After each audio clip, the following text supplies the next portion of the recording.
No, it's fine. I think we're rolling, bro. This is Jennifer Lopez.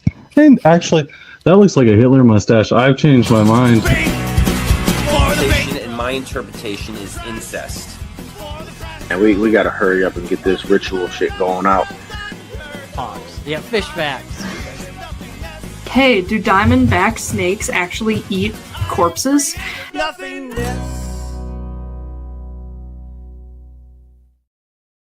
My name is Christopher Albright. This is Panel by Panel, a show in which we read your favorite comic books. And today with me is a man who is not scared of California traffic, Mr. Don Juan Mancha the Third. Thank you. I didn't know I wasn't afraid of the traffic. I'll let it know next time I'm in there. Are you afraid of the traffic? They're kind of How scary. bad is California traffic? Because you told me Okay. before it takes like an hour to get to the house from work. Yeah. Getting there is usually about 35, 40 minutes. Getting back is usually when it's tough. And it is never, the drive is perilous. I think I've gone maybe a couple of days this week where there wasn't an accident on the road, right? Okay. Like it's just there's drivers in California are they make an attempt. This is Comic Talk. By the way, we're doing great so far. Already we have Yes. Hakimi with a hello. I love you, Hakimi. He is our 22-year-old, always here, always asking questions. Love him to death. Now Hi. we're going to be reading last month's game. Before we start, go ahead and tell me what this book is about. Cool. It is a post-apocalyptic gambling vibe piece. Bunch of people from different stretches of the apocalypse get together for their monthly game, and they chill and talk about the state of affairs. And that's the entire story. I mean, there's other stuff that happens, but that's what I tell people before they read. It's a solid pitch. Are you Thank you. ready to go ahead and open this up and see some stuff? Aye, Captain. Yes. Aye, Captain. Here we go. Oh, I just deleted you. Look at that. Oh God, I'm dead. Okay. This is not my normal setup, and so everything's a little wonky. Yep. First, let's start with the cover itself. I think all of the art and all the colors that I saw on this were beautiful. Thank you. Tell me what this cover is about. Cool. I wanted something kind of atmospheric and tone setty from the gate. When you read it, you'll find out what this particular scene is. And I wanted something simple and separate from the I wanted to set the tone in terms of like, cool, this is a serious person on serious earth chilling, but also like this has a particular mystique to it that I wanted to keep because this particular character has kind of this unknowable vibe to him, and I wanted to start out with that because they are important, but they're not the main person, and I think starting on them was the move. If I remember correctly, I think I kind of just I did a terrible sketch, right? And I sent it off to Bridget to do, and she knocked it out of the park, of course. And she actually this is the new version. The older version had her a bit smaller, and there's a lot more empty space. And I appreciate it after the fact, and that was the one that only Kickstarter backers got after the fact. But this newer one, I think, is a bit more conventionally correct in a way that I appreciate as well. So both should be so you can get both. Both covers are in the book now that it's all been collected again. But yeah, love the cover. I want to talk about the cover a little bit more then, because you said Please. It's an unknowable character. Yeah. I think you knocked it out of the park. When I saw her, I immediately was just like, I am projecting so many thoughts about who this person is. She's wearing like sandals in the desert. She's covered up completely in a big furry coat. She's wearing sunglasses. Like she has mom on her. There's so many questions about her.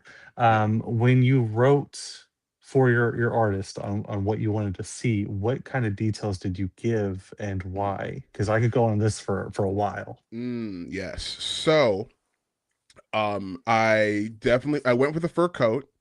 The tattoo was a particular point. It was originally something else. and we ended up changing it for reasons that will be apparent kind of the more issues of the series comes out. But it was very much here the core, here are the basic details, do whatever you want, right? Like I think I don't recall if I asked for the buzz cut, but Bridget did it and it looks great. It I looks don't great. think I don't think I asked about the hoop earrings, but those are important too.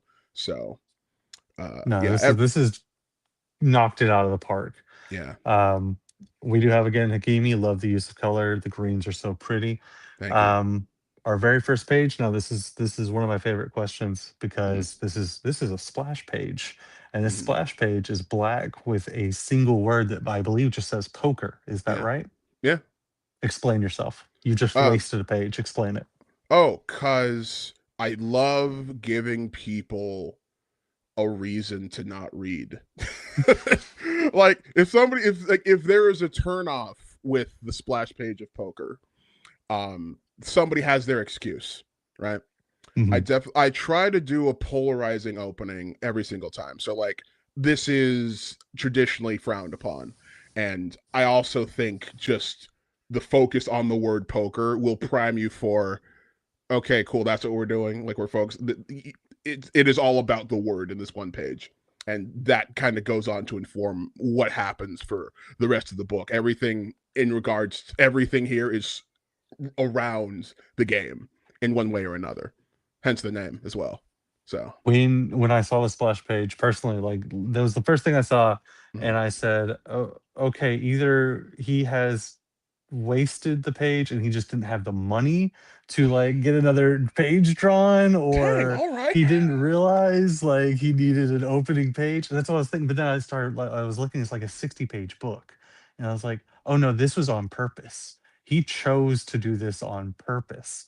Um, so it was actually a really cool opener for me. Are you ready to move on to our Abs- next two pages? Absolutely. Bam. Let's see what happens. Now, again, I love the colors and the way that these colors are done. These were some of my favorite things to see. Mm. But go ahead and let me know what's happening on our first two pages. Cool. So we get a continuation from the question. We have main character Pilot who is talking to his girlfriend about the game that he got invited to that he completely understands because Texas Hold It is actually the name of the game in real life. No, it's not. Oh, And if you get a bunch of aces, you win. That is a way of winning. He's correct about that, but he's wrong about the name. Um, yeah, and he's more. This is cheating, and this is dumb. I don't recommend anybody do an opening this way. But like, literally, he's explaining what happened. Like, oh no, they asked me very nicely, so I'm here. You know, I think it is just character indicative enough in terms of how you get the information to where it doesn't feel as much like exposition.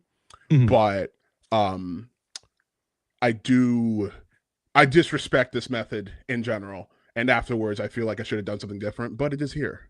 So, I appreciate that. Quick thing from Akimi again. Instant splash. The instant splash page really creates the long fulfilling, really masterful use of combining the cover and the start to express a feeling. feeling. Yeah. Um, Vibes which are so I important. want the straight vibes. I wanted to go back to the cover because Yeah. instead of doing a establishing shot on this first page or the Mhm. splash page itself, the cover was our establishing shot. Is that right?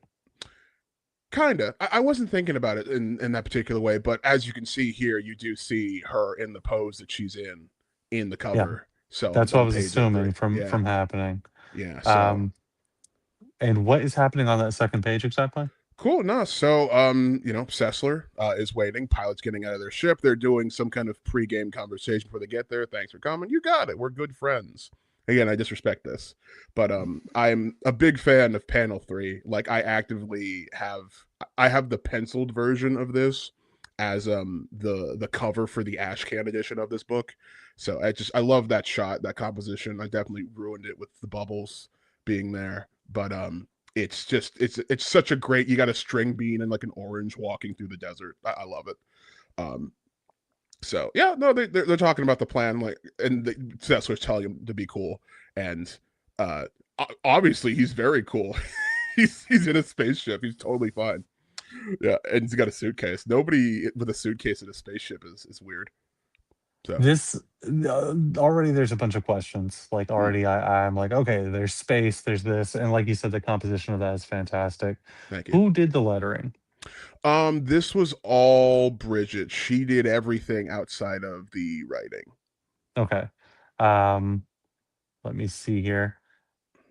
That's really all I had to ask. I was thinking it was going to be you, and I was going to question more because you said that you didn't like the bubbles as much. What would you have changed? Oh, so this is my fault more than anything because Hmm. I wanted to write a bunch, right? And the issue Oh, isn't the bubbles per se. It's because I wrote so much, we got to put them somewhere. And mhm. there are lines here where there wasn't really a good spot to put them without messing with the composition. And I was like, the composition is too good, don't touch it. But the bubbles Yeah. also have to go somewhere, right? So something definitely had to give, and I think there are spots in the book where it suffers, but there are also spots where I think they are done really well. And any blame in regards to that definitely goes to me because Bridget does good work. And everything. If there's an error, it's my fault because I approved all of it. So We remember that as we go on. Are you prepared to go to the next two pages? yes, and go ahead. Ah, Oh, here we yes, go. Tell Ephraim. me what's happening. Yeah, so Ephraim and Ephraim Pilot and Sessler have a little introduction. Um, Pilot introduces Mister Five to the Five-Eyed Man, and they get through, and then they kind of get the first look at the inside of Murray's bar as well as the table and the other players. Um, who, so yeah, Heather, Murray, Chell, etc. Introduction from So Sessler, and like, hey, yeah, I'm gonna go pregame, and then hey, I'm get alcohol, please. So this is 5 pages in. We went from what felt normal, with just the lady in the car in the desert. You're like, okay, this is fine. Okay, they're gonna play poker. Everything is very normal, and now we have the five-eyed man, mhm. squid man. I think there's a robot guy and a Viking girl. Yeah. Am I right in what I'm seeing? Uh, so she's technically a cow person. I don't think that reads as much. She's literally Hathor, like the Okay. Egyptian goddess. Excuse me. And So so already we have this crazy table of people. What went into the process of deciding for these characters? poker night at the inventory. I was just watching clips of that because I couldn't play the game. Ironically, I just got into a family plan that has the game in there, but I really loved the interplay and how at home everybody felt, just kind of dishing about the the state of affairs in their separate worlds and the amount of commonalities they found despite literally coming from different universes. I thought was really funny, so the idea of my own version of this with uh blackjack but no hookers was appealing to me. All right, fantastic. Yeah. We do. This is where I'm going to ask you some questions. This is where one of my knocks that I saw in the book Mm, is we've swapped to a red palette mm, on our next page. mm. We don't leave that palette throughout the rest of the book. Is that right, or is it towards the We end of it when we finally leave? we move towards the end. There are a couple of moves within that, but we're in red for roughly the rest of the book. Was this your decision to make, or was this just Yes, the, that okay? this was my Why did call. you decide that? I I thought about full color for a minute, and then I'm like, no, I don't want to say Okay. it's too boring, but Hmm. like three tone makes you focus on something, Hmm. right? Because you only have so much color you can use, only so much so only so much you can focus on. You got the highlights and the three whatever's, right? And by doing it like because we based it on location, since they're in that same location and the lights aren't really changing, we didn't really change the color in there a whole lot except for a flashback. What we might have done is we could have made the red a bit more blue over time because once they are outside later, it's just straight up blue. So Hmm. that outside light getting in there, that's something we could have maybe done. But of course, I didn't think about that until after the book was done. So No, that's it fine. That's happens. fine. It's one Yeah. of those things that like I love color and I love the minimal use of color and I love being able to change it and having a reason. Hakimi here even mentions that it starts green, yellow, and then to red, or orange and to red. Yeah. And that those could mean, go, slow down, right, stop. Like there's all these reasons for color. Yeah. So I was curious what your decision process was on the full red, because there's could always be a secondary artistic reason towards it. Mm. Also, he loves that game. The poker game you mentioned, I actually Oh have yeah. no idea what you're talking about. Oh, So so Telltale Games made like they had initially they had heavy weapons guy Max, um the guy from Penny Arcade, I forget his name, and Strong Bad playing poker. And then a couple years after that, they had Claptrap, Brock Sampson. Oh my God, Sam, and who's the last guy? I'm totally gonna forget. Ash from Evil Dead and somebody else, I forget. But they just had a bunch of weirdos playing poker in 2 different games, and they did a lot of writing and got really good voice actors to voice act. And I thought I want to do that. So I'm gonna look that up. That actually sounds amazing it's too. phenomenal. You cannot play it now, so you can play the first one now. They just did a re-release. You picked the perfect time. Literally the perfect time. Definitely get it. Definitely get it. This will do. This will Yes. do. I'm gonna do this right after this. Actually, absolutely, it's phenomenal. If you just got some time, just get in there, play some poker, watch the cutscenes. It's a good time. But yes, sorry. That's where that came from. you guys are selling me on this. I'm reading his comments too about Yes. it. Are you ready to move on to our next page? Absolutely. Bam. Yes. Back to the red now. Here is again, and this is I'm just pointing out the pieces that I see. Mhm. You used a lot of words. I I can did. just already tell. Just straight down the middle. Tell me what's happening. Cool. So, Pilot's more or less getting grilled by the very curious Heather about like his origins, what he does. Pilot, like Murray's mostly listening, but he has comments about specific elements of his origin. We find out Pilot like fights in like a mech arena, and Heather's way into that. Murray is not. Then they get to where Pilot and Sessler met, and I'm like, oh no, we went to Montessori, and then he ends on so Heather goes, what's Montessori? And then he goes, and then Pilot goes, school but not terrible, and then Murray goes, that's an oxymoron because education. So after that, there's kind of just further conversation about kind of where he came from, how they met. Sessler stuffed a juice box in Pilot's mouth when they were kids. Sorry, Pilot's nose when they were kids, and he thinks that's very funny. And we do kind of get into Heather's deal at the tail end there when she asks, name a place. And she's like, okay, no, a place on the ground, after he says a flying city. And then you find out what she does on the next page. But yeah, kind of just chatting about their occupation, like, what do you do for work? The classical conversation starter that adults do because we're all adults. Of course, yeah. Introduce characters too. Let us know what they're all like. Yeah. Go ahead and tell me about this next page too while you're at it, and then we'll talk about it. Indeed. The next page we get into, Heather is you don't know what she is per se, but she makes maps. So she's been to Mount Everest and she's mapped it, and apparently Falden Lao, the Tibetan god, is just chilling there as well, and she recommends that you leave her alone. So yeah, just I dig the lore within the lore, right? Like this is amazing as far as like character writing. I love the five-eyed man. I love the way that a map maker is something you don't hear about often in media. And I think that they're some of the coolest things in the world. So I'm hooked on that. Let's talk about your decision on the art and changing it. We have talking heads. These are every book has them, right? yeah. Did you decide that each character we should just strictly have talking here? Did you write any other scene styles that you may have wanted to see? Tell me about the first page on this screen here.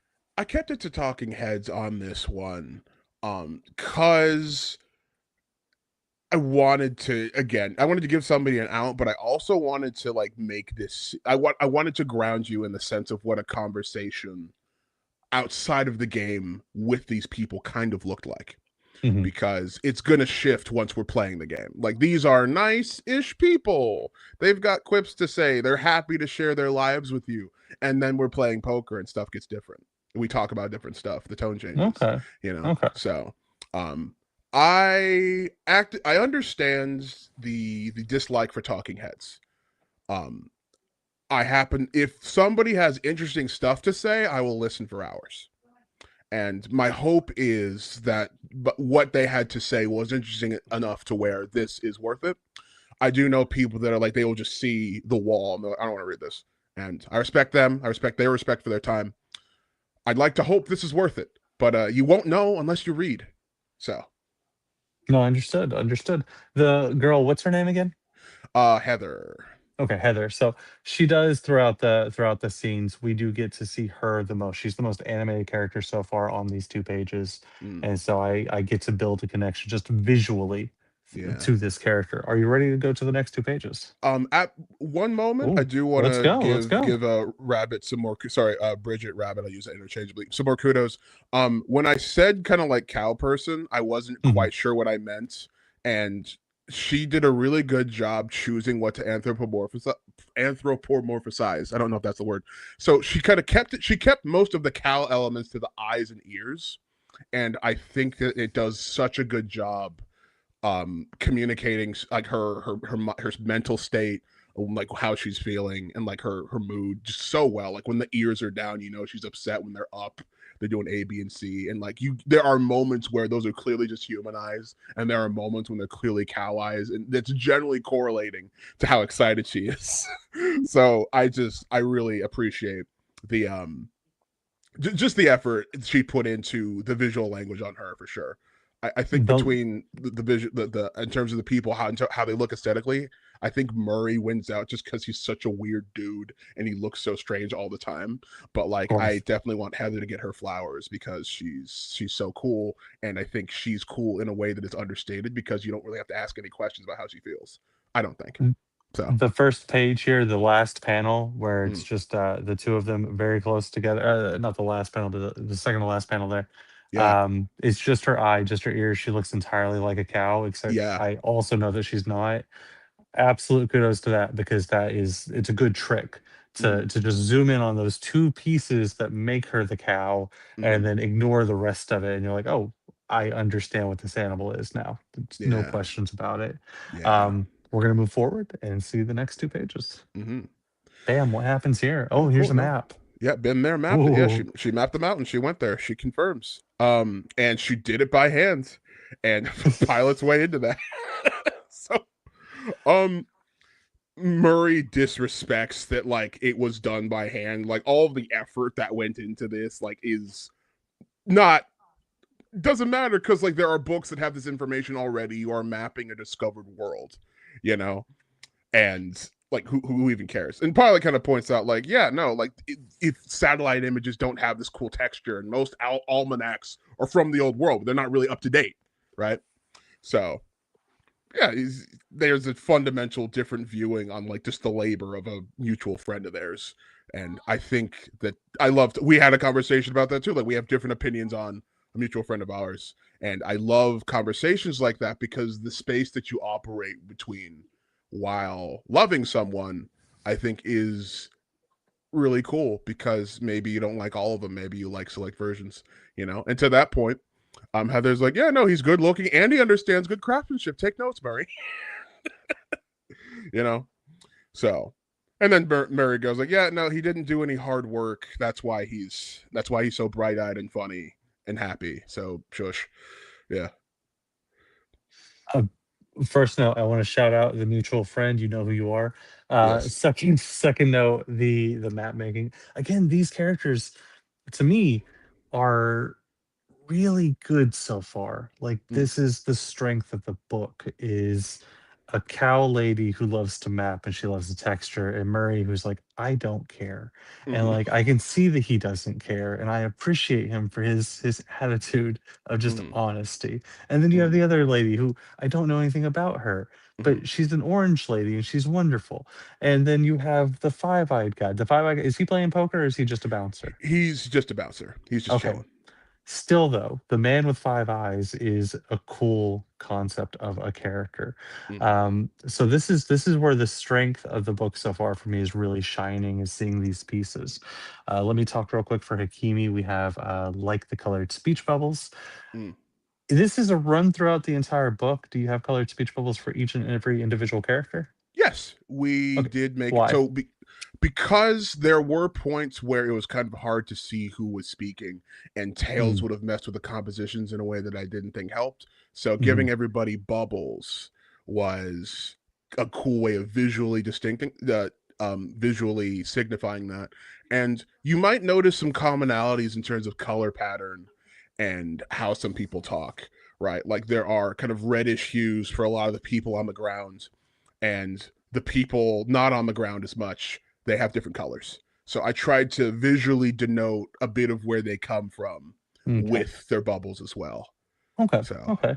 Also, he notes that he likes the reduced use of rendering, only doing highlights to showcase the shiny texture of the jacket and the octopus skins compared to the usual flattening flattening of panels, mm, flatter panels. I'm sorry, I can't read tonight, guys. Um, but no, the shiny bits are also right. The squid is excellent. Like he is yeah, an excellent character. I love squids too. This is just all things I enjoy. yeah. Um, the second page, do we already get to that when you're saying that he just completely hates this and just doesn't get why she's making a map? So he was a bit more explicit in how he expressed, not explicit per se, but he's like, yeah, no, have him work 30 years and pump full of radiation. He won't look nearly as nice, you know. Yeah. And Heather's like, don't be rude. He's like, I'm not being rude. This is true, you know. Um, Also a type of friend that I've had. Yeah, absolutely. like It's just no, honesty. exactly. And like I feel like with Murray, I think he absolutely knows what he's doing and he's hiding, and like, yeah, it's a true statement, but I'm absolutely being rude while I say it, you know? So, and Pilot just rolls off like, yeah, no, he's right. I did luck out geographically, and he can't say genealogically. So he asks for help.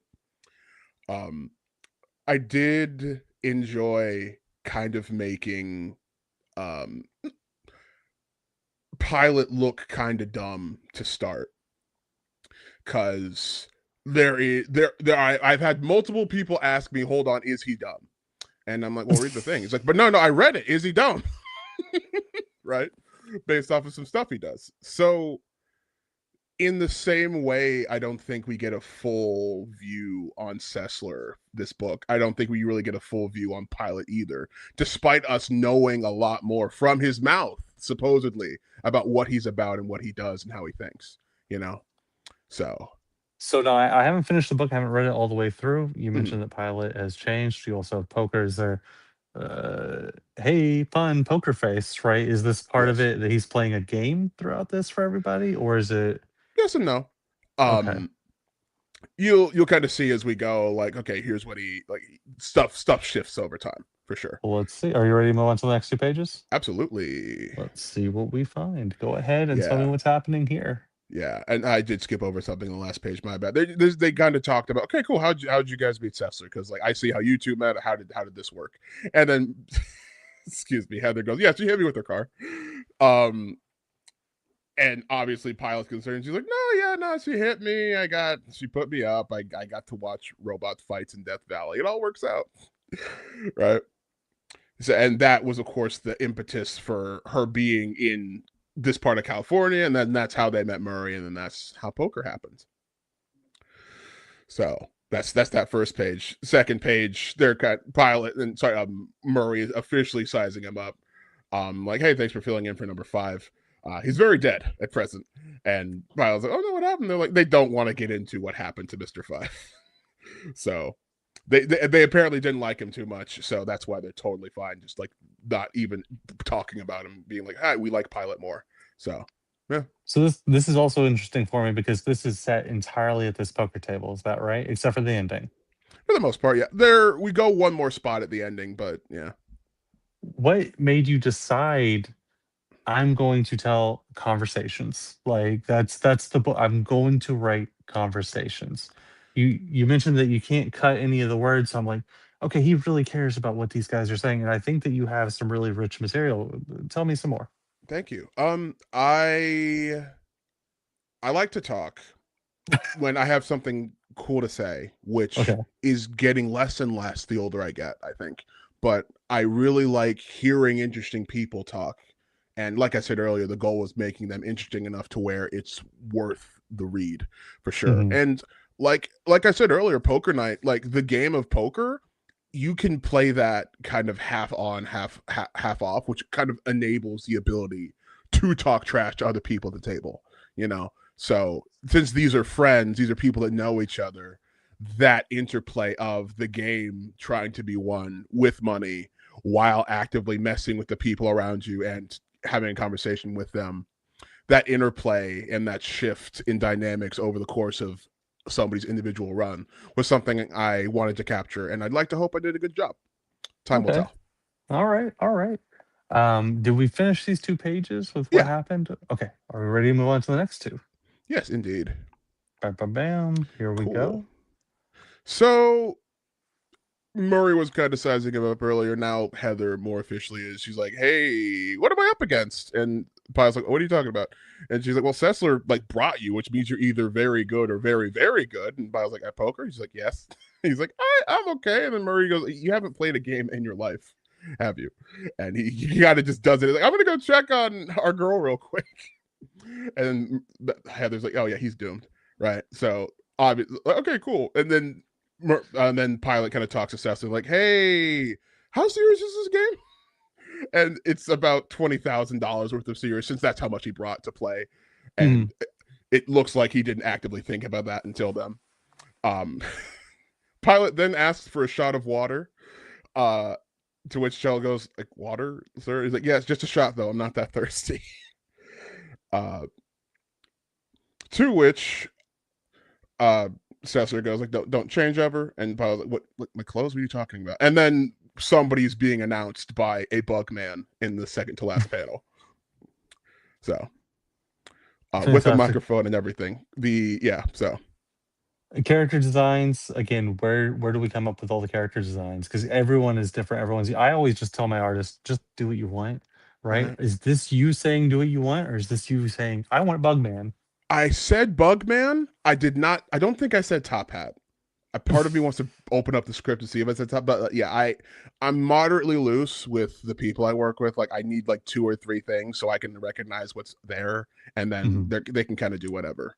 Um, but yeah, I knew I wanted Flyman. I don't think I wasn't thinking about them being like fly sized, and I ended up really appreciating that because there's a funny bit that they do later with him being that size. A So flat size is perfect. I just now realized that he was just from like it's farther away from me, so it's harder to see. But I just realized the microphone's right there. yeah, This is fantastic too. indeed, Um, okay, fantastic. Now the I'm sorry, there are a bunch of names for me. Actually, let's talk about the names real quick. sure. When you have a cast of characters Mhm. this wide, this broad, how often are you having them say each other's names? I'm not really thinking about it. Like, okay, for example, have you seen Mortal Kombat 11? Probably. Okay, so they have. I love their intro system. It's actually a full-on conversation before the fight, Is that the right? new movie or the old movie? That's a video game, and it Oh. is so it's about 2 games old now, I think. Hang on, there's Mortal Kombat 1. Pretend I've never played this video game and explain it to Absolutely. me in So layman's Mortal terms. Kombat is a bunch of weirdos from different dimensions are fighting to stop the god of time in Mortal Kombat 11, Mhm. right? And there is a conversation system where one character will say one thing, another character will say another thing, and then the second character will say the final cap off statement. And what I always hated in that game is there were moments where somebody would like say their full name over and over again, like Jackson Briggs, and I'm like, we you know who they are. Why are we saying this for the 5th time, right? And because of that, I made it a point to not think about how many times people are saying their names, because if you know each other, you're only going to say each other's names in select moments. And I'd like to hope I hit the balance, but you know, how do we even measure I'll something like that? I'll absolutely argue with you on this one though, because Please. the reason we know Jackson Briggs is he said his name so many times. That's why It's you said true. his name. It's And true. so it's so important to constantly say names, especially in comic books. You have to overdo it. However, Mm-hmm. here, I can't really read it from how far away the screen is for me, but Mm-hmm. it's just one of those things when we have so many characters in my head, I'm like, I don't even know how I would even start with every like every sentence for me would be like, hey, Miranda, hey, Huey. Like I just Mhm, constantly have to throw these names out and be like, mhm, damn, this is hard to do. So I didn't know mhm. if you had any opinions or thoughts beyond that. Uh, Um, Go ahead. when it comes to saying names, and not just saying names, like just doing it to where the reader is never lost. Mhm. Um, I think being concerned about a reader being lost is a flag. I don't know if it's red or yellow, but like if the reader is getting lost, do you have a strong enough plot and concept to where it'll be worth the time to go back and try to find where they got lost at, right? And what are they Sure. getting lost on? Is it the names? Is it the system? Is it a particular detail that you only mentioned once or twice, right? Um, I attention spans are only getting shorter, right? Mhm. If that is a concern of yours, there are specific steps you could take.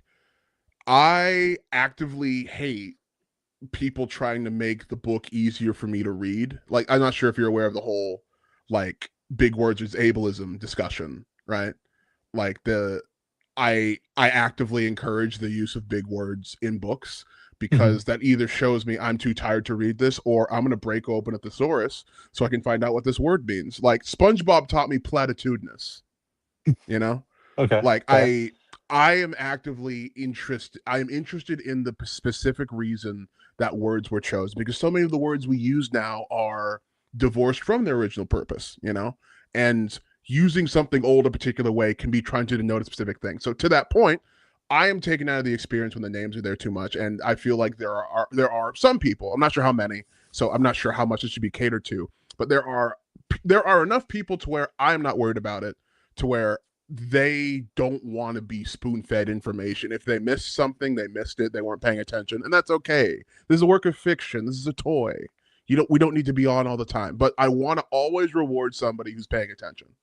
So, yeah. I can appreciate everything that you just said there. Mhm. Absolutely. However, at the same time, and I'm going to keep going just because this is one of my favorite parts. Go ahead. Platitudinous is not my person's name. My person's name is Frank, and I It's simply true. need you to know that he has platitudinous for things, right? Like I don't even know if that's the right way to say it, but I just need you to know, and it's like yellow paint in a Mm, parking lot. Well, I just drive around here. You're not going to focus on it. You're not going to pay attention to it, but you know that it's there. mm, And in my head, that's all I need a name for. So that whenever I'm reading this, I'm going, Frank, Frank, mm, Frank. Okay, his name is Frank. And then after midway, maybe I don't use his name anymore. But mm, I feel like, because when I first wrote my book, my very first book, a mm, guy said, you use this guy's name one time. And because of that, I did not connect. Every time they spoke with him, I couldn't mm, remember his name, and it took me out of the story because I'd have to mm, go back and go, "What was his name again? I don't know who they're talking about." Like, so I am a big stickler on names these days. mm, Um, but I understand not wanting to spoon feed. I understand wanting to be different. This is a different book. This is not a normal book that I've read. This is not a normal style. And I mm, think having a conversation is interesting because it does remind me of my grandparents. They would mm, play. They would. It was a game called Pinocchles. What they would play, and they sat around and they told stories all night long. And I was a young kid sitting up watching them, going, damn, I can't wait to sit at a smoky table and tell stories and lie to each other. This is going to be so much fun. mm, Um, so I do think this is all interesting. I think the characters are rich. I think there's a lot to it. mm, But that's just my thought on saying mm. a name in a comic book. Oh, so I think I literally only just thought about this just now. What you need if I just now realized how subconscious that was. So Heather will actively say the name of the person who's messing with her all the Mhm. time. So Okay. I think what you need whenever like you need somebody who will say somebody else's name in particular intervals.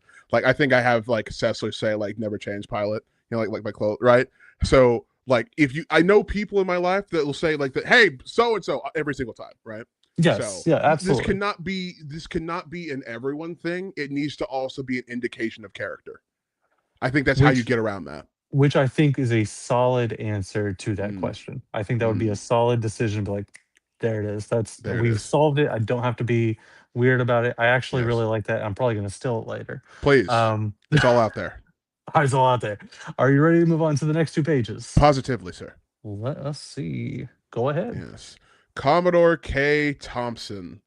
Um, she does have an intro box like the other people. I didn't touch on the jokes in the intro boxes. I'm not sure how especially funny they were, but like in the other page, she's referred to as the annihilator of the Alameda Horde, the liberator of Mount Herman, and the slayer of the last T-Rex in Santa Cruz.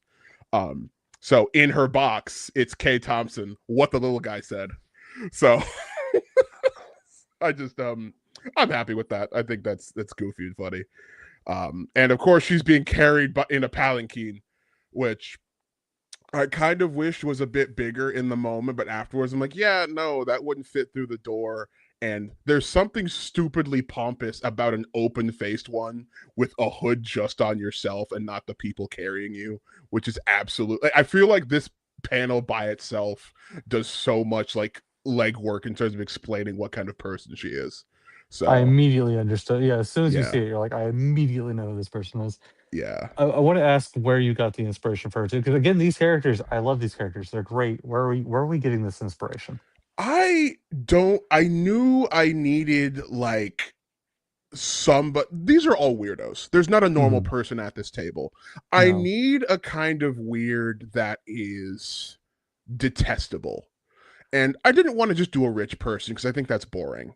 And I think there's kind of a homogeny amongst which weirdos now, which I feel like is doing a disservice to how weird the rich can be sometimes, you know? And I wanted somebody who is elevated by their profession in a way that is respectable, but they are way too into themselves. So I had her hunt dinosaurs and other monsters in the post-apocalypse, which is really cool. But she likes hers, but she knows how cool it is, which makes you disrespect that. Being the last slayer of the T-Rex in Santa Cruz or Yeah. however that went, Yeah. it's just such a good line. These are lines from like have you ever played Magic the Gathering? Yes. Right. I just pulled Mighty Thor from the new superhero set. So Right. yeah. So every time you see a legendary creature, it Mhm. says, Slayer of the T-Rex, Yeah. and then it says their name. And I've always thought that that's just a really cool thing to do is have these amazing titles. Yeah. So that explains a little more for me on where we're getting some inspiration too, is like, let's just do some weird shit. Yes. Go ahead and We tell me need the next page then. Absolutely. I'm sorry. That was just the first panel. She Oh, takes that's up so much perfect. Keep space. going, keep going. Yeah, no. So then Sessler is immediately given a mind eraser per her request. And Pyle's like, is she playing with us? And Sessler goes, yes, God help us. And then Kay immediately noogies Sessler, totally ruining the cool vibes she was putting off. And more or less going kind of tit for tat for her, like just kind of immediately being like, hey, what's going on, nerd? How you doing? And I wanted somebody on top of kind of being a bit detestable and a bit too into themselves, somebody who kind of was given social permission to be terrible with the group of people she was with, So like this is like nobody was messing with Sessler until Kay got there. Right. Everyone was like chilling around the table, like she's taking time by herself. Like, no, she came over here to mess with Sessler specifically because of how close they are. So, yeah. Oh my god, sorry. Go on. Go ahead. I was going to say the writing of this character noogieing Sessler is also like that is for me peak writing because you've taken a character that I have projected and said this is the coolest character in the book. This character is nothing can get to her. She's about to be amazing and take care of everybody. She just got noogied. Like, Yeah. okay, now I understand this other character's a menace and so much worse than she could be. So considering power levels, you immediately shift this person so much higher when I get to see a noogie like this. But go ahead. I'm sorry. So you're going to say something else? Totally fine. No, just I love this. Sorry, Kay is really fun for me because I think she's the worst person at the table in terms of messing with the vibes, but I think she is utterly fascinating to watch. Like in in panel 5 of this page, she's offering her hands like in the classical like kiss the ring kind of thing, Mhm. and in the next page he goes in for a handshake and Kay just smiles like, oh, you utter fool.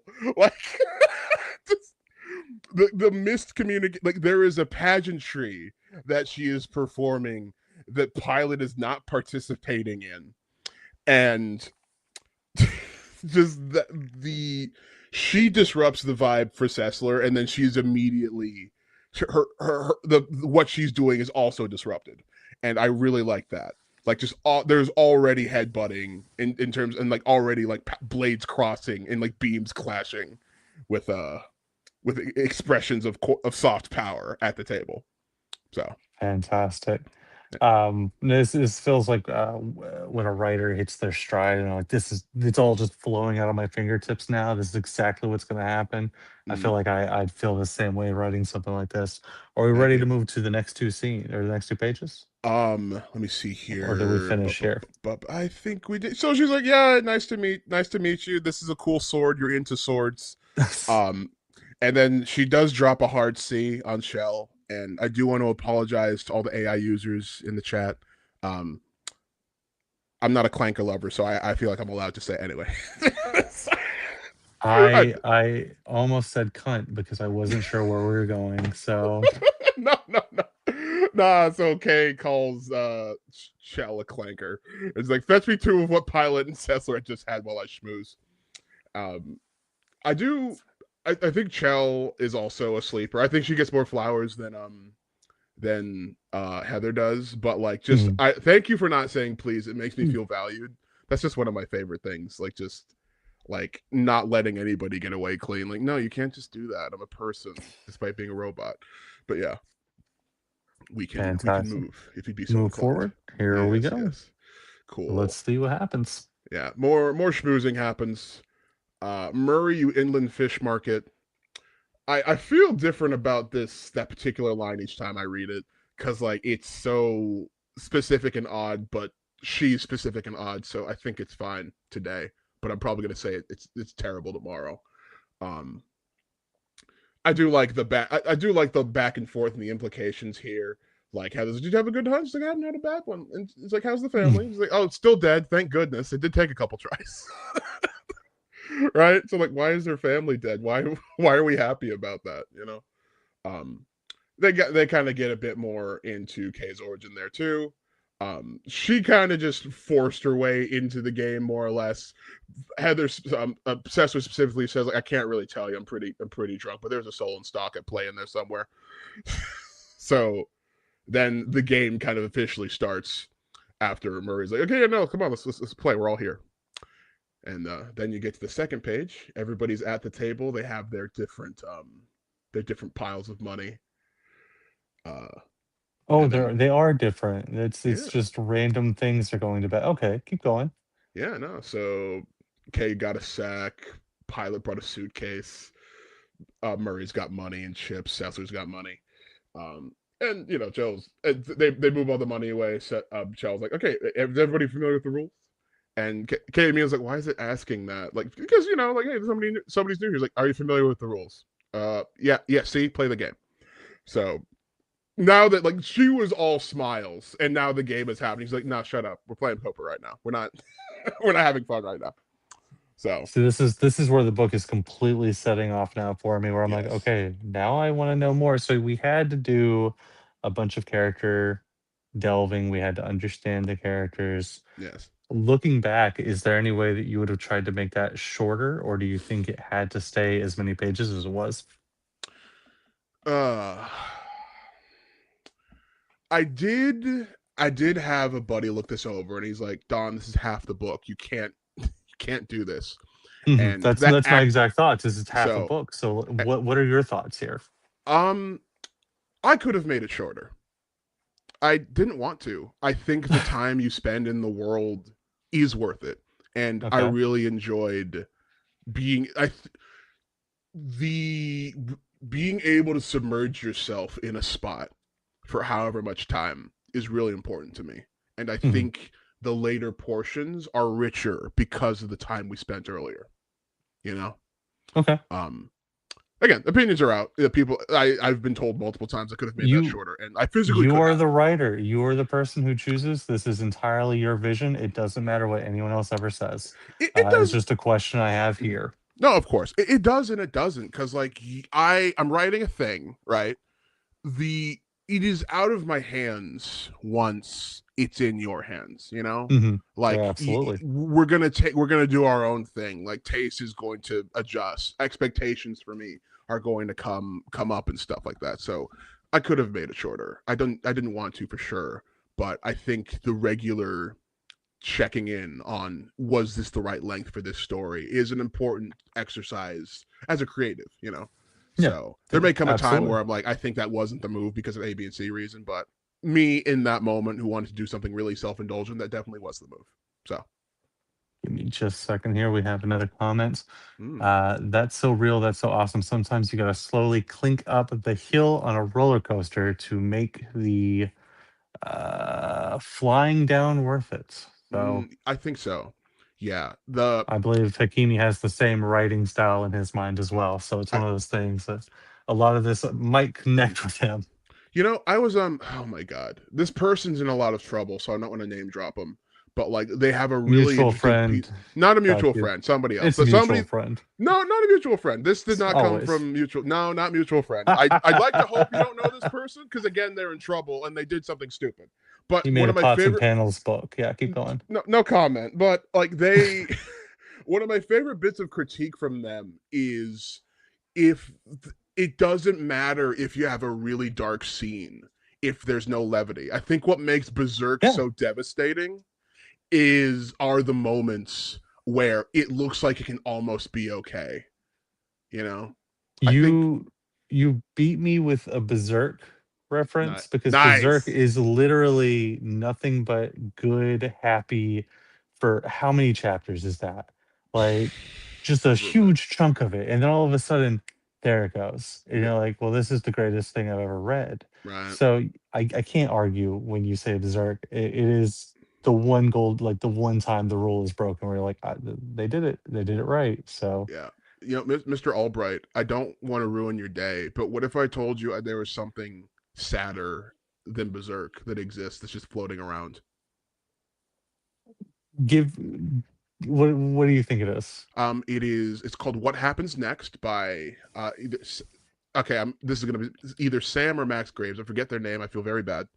It is about there is a murder, and one of the people involved with the murder is allowed out of prison due to mental health reasons, and the key murderer is still in jail.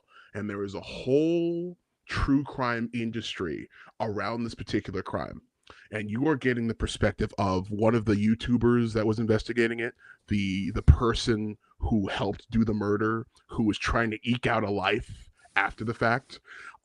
There are people that are making laws because of what happened and who did the particular murder. Oh, this is all real things? This is a fake thing, but the person knows Tumblr Ball so much. Christopher, when I tell you that I thought I thought I was just on a not on a Tumblr forum for a second with some of the stuff that was happening. It was so crazy. There's a vivid understanding of like a particular point in time in the internet, which makes it feel so real to me.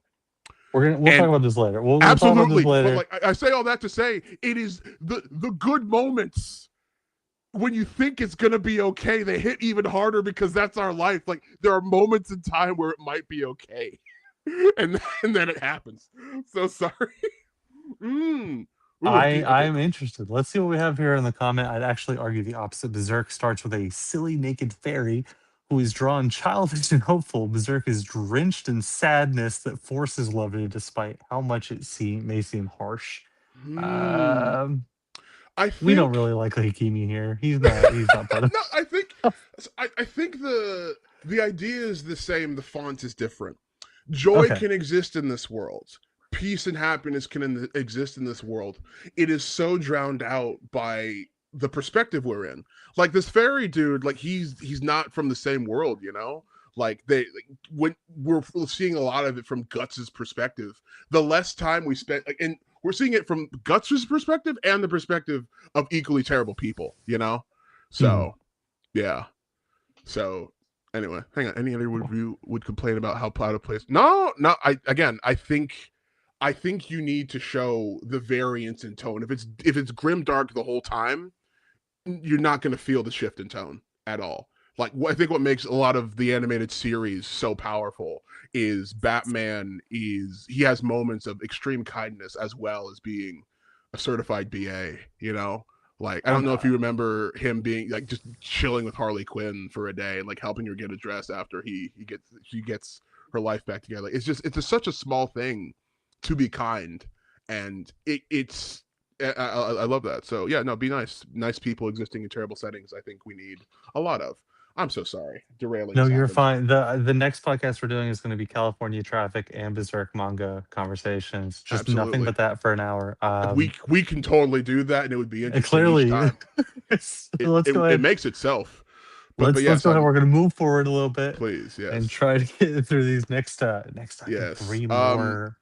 Go ahead and let me know what's happening here. Absolutely. So we start on the deal. So this doesn't really I haven't written this down anywhere where people can see. I have my own set of notes in the creation of this. But this whole game was simulated.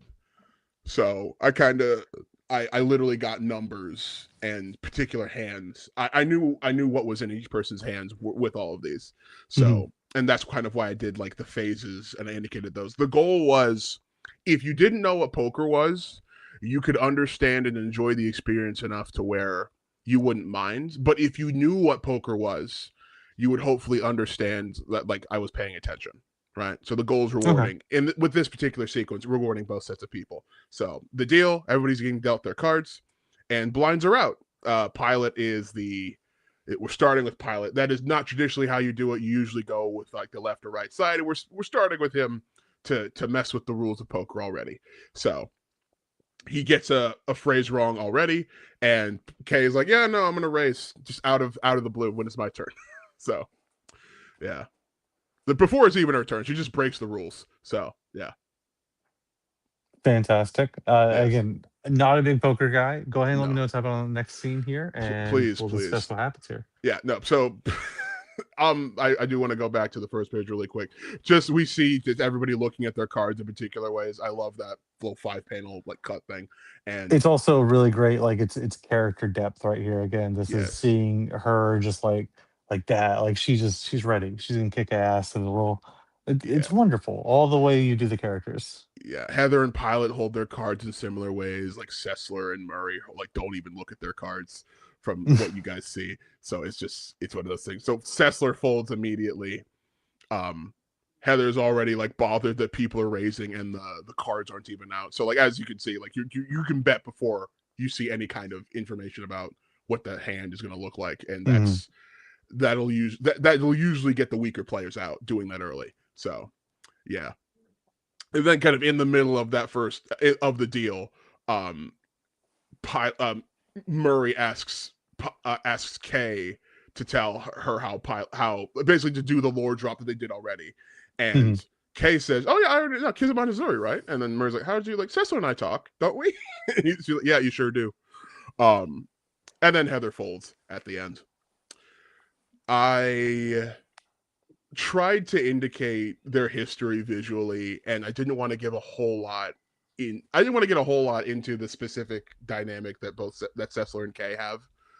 Just because I thought I might want to flesh that out in its own space. But I'd like to hope there is enough kind of static between them to where somebody has questions.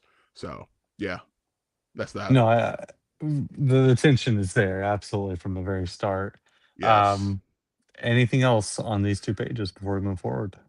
Just fold. She's in my head. Her getting out before the cards are even out. I feel for her. That's unfortunate. But yeah, that's it for that. Let's see then. Yeah. Next part. Go ahead. And it's the flop. So the first 3 cards are shown. As you can see, there's a 4, 4, and a 7. So if somebody has a 7, they would get 2 pair. It goes from there. And Pilot's flexing what knowledge. I was like, pass his check, right? He's like, yes. Okay, yes, that. And then they kind of go back and forth, raising and calling. So then we move to the turn and the page after that. To which Kay is just trying to completely mess with him again. Like, you have the worst poker face I've ever seen. To which he responds, "Is that why you haven't called yet?" And then she goes, "I take exception to that." Raise, call. Oh, this is gonna be good. So that's those 2 pages is kind of just the 2 phases of the game moving forward.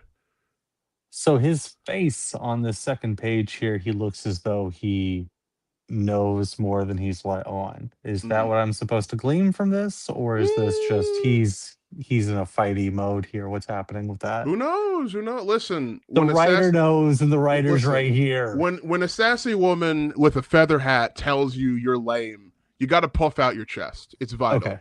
You're Okay. gonna let some lady who killed lizards for a living tell you that you're bad at poker? Come on, come on. But yeah, so I've been here. I've been yeah, there. I understand for now. sure. Yeah, and in terms of like answers when it comes to like what was the what was the intention? What was that? I like to give them out when I think I've been unclear, but when I want there to be a conversation about it, I will not say a word. And Okay. slash or if I want, I like it when there's room for stuff. And to be clear, I do know the answer. I'm not sharing it. So That's fine. That's a fine answer on itself. yes, Then we'll move forward to, I believe, our last 2 pages. yes. So yeah, then we get to the river. So all 5 cards are out, etc. They tap to indicate that they're ready to do the thing where they reveal the cards. So Kay has 2 pairs, and Pilot also has 2 pairs, but they're higher numbers. So he wins. They get into that. He gets all the money from that, and we kind of we shift to a few hands later from that, to which Pilot asks like what Murray farmed. And they got in between raising. They kind of just get into the details of that, like, and again they're betting before the cards are out, which is pissing Heather off. Sorry, I forgot about this bit here. Pilot does ask like what roaches are like, and Murray's like, "What? It depends on the roach. Like they're a lot like people, except more legs, usually anyway, and they taste better than people. Not that I know." And of course, every human at the table is like, "What did you just say?" So, when it actually came to printing, I was kind of scared that we would lose the bottom bit, like in the cut, but Rabbit did it perfect to where they're still in there. So, I'm very happy. Yeah, and that is where that ends for the time That being. is where that ends. I wish that we had more. The thing is I wish I had checked it ahead of time, because I would have probably got our last half of the book. I think that that's where things really took place. I was looking through it going, oh man, Yep. a lot of this is going to be at the poker table. I'm curious how he's going to end up playing this out. Yep. So when it came to if you would rewrite this and what you would change, would you leave this as is? Or is there anything you think you'd do different? If I gun to my head, I'd definitely do stuff different just because I had more time and like the book's done. I think Mhm. the best thing you can do from any finished book is learn from it and adapt and like call Yeah. the parts that didn't work, stuff like that. I think the me of right now would have shortened some stuff, but I would really need to kind of sit and be like, what's the soul of this? You know? A lot of this was rebellion and no, like, what am I not allowed to do and why am I not allowed to do it? And can I break a rule in a way that I think is fun? You know? I can appreciate that a lot. That's a really solid, like, yeah, let's fuck them. Let's fuck everybody. Let's just do what we Right. want to do. I'm a big fan. I think because you only get to do this for so long, you know? Mhm. I'm in a position I was in a position then where I was like able to financially support doing that. And, you know, like comics are a very niche industry and there's only so much money in circulation, you know, maybe that's the last one. Maybe I only get to make that one. I have to do a boring job Fair. the rest of it. So, you know, get out of there. So yeah, I try not to have regrets when I'm making a book. And you'll notice how big it is. I'm not really thinking about like obviously I'm thinking about money, but like it's what does the story need and can I Mhm. pay for this without going into supreme debt? If the answer is yes, we do the book. If not, we got to save up. But, you know, yeah, changes for sure because I'm a different person now than I was then. But How old is this book? How many years back? it was like, oh god. So it was written around COVID and Okay, it so got it's got some time. yeah, it was drawn maybe even earlier. It was drawn around 24 and 25. Okay. So Okay. it's turning 2 or 3 sometime this year. Okay. So All right. So always like we grow, we change, things are different. At the same oh yeah. time, solid answers, don't regret it. Mr. Don Juan Mancha the third, Mhm. I appreciate your time and showing up today. Where can people find you on the internet? You can find me on Instagram at Don Mancha III. I have a website, donmanchaiii.com. That's where all of my other links are, just so you don't have to flood the place with it if you want to follow me somewhere. I'm most active on Instagram. I do have my own show with a brilliant creator, Mark Bandy, called Back of the Long Box. We're hopefully going to have another episode out in the next couple of weeks. We did one recently about something very smart because he's a smart guy, and he literally just lets me come in there and listen and sit there and listen to him talk about stuff. So, yeah, I'm around. I'll get you links.